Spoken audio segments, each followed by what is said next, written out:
Hi folks, hope you're okay today. It's good to be with you. I want to just talk about the hypotheses of the multi-universe and the use of Occam's razor in the proof and existence of God.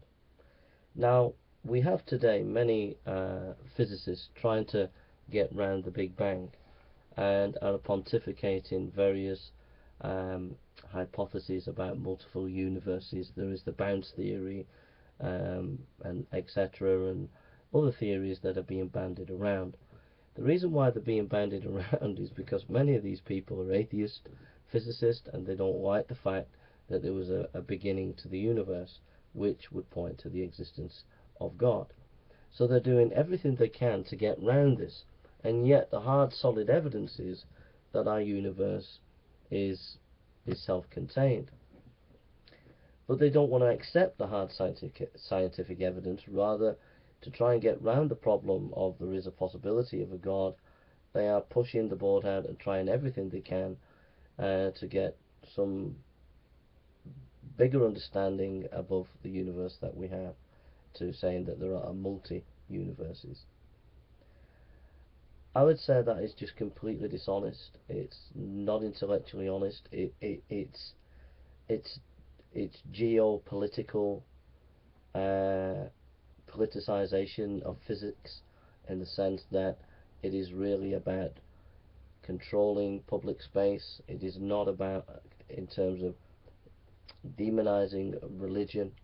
It is not about science. If it was about science, they would stick to the facts, and the facts that we know is the universe had a beginning. Those are the facts. But they don't want to stick to the facts. So these theories are just conjecture. They are, like I said, geopolitical language of control against religion. That's all it is. You look at the major people who are advocating these ideas, they are all anti-religion and specifically anti-Christian.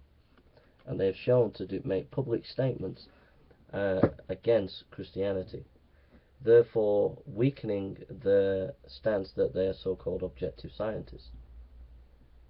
But I would like to bring in Occam's razor.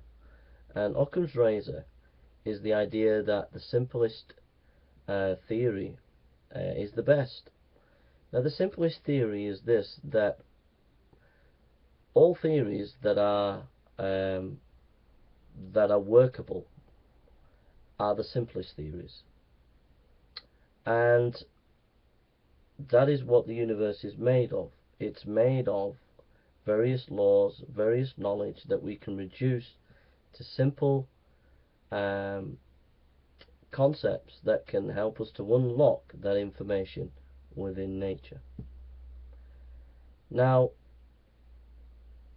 in the Christian faith, God is simple.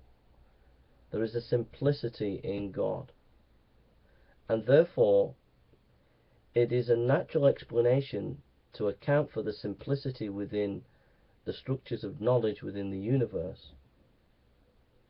It would mean that there would have to be a simple beginning for the simplicity of knowledge that we see around us. Yes, there is complexity within the knowledge, but it can all be reduced to simple formula. And so these simple formulas that we can see within nature point to that the best, the most likely hypothesis is a simple hypothesis. And that simple hypothesis has to be the essence of simplicity is the cause of all simplicity. And the essence of simplicity is the simplicity of God Himself. So, I would encourage you to realize that using Occam's razor points to the existence of God. And what these scientists are doing in physics at the moment, who are atheists, are not using Occam's razor. They are using Occam's chainsaw mixed with acid tablets. They are going off the rails, away from true science, and butchering physics, rather than actually looking at what we actually know about the universe. And what we know about the universe is very clear, that it had a beginning. So, by contemplating the idea of who God is, that He is simple, by looking at nature and seeing within nature the simplicity of the unlocking of knowledge through simplicity, we see that the hypothesis that God is the source of the simplicity fits better than these crazy multiverse theories that are being bandied around at the moment. Thank you for listening, and take care.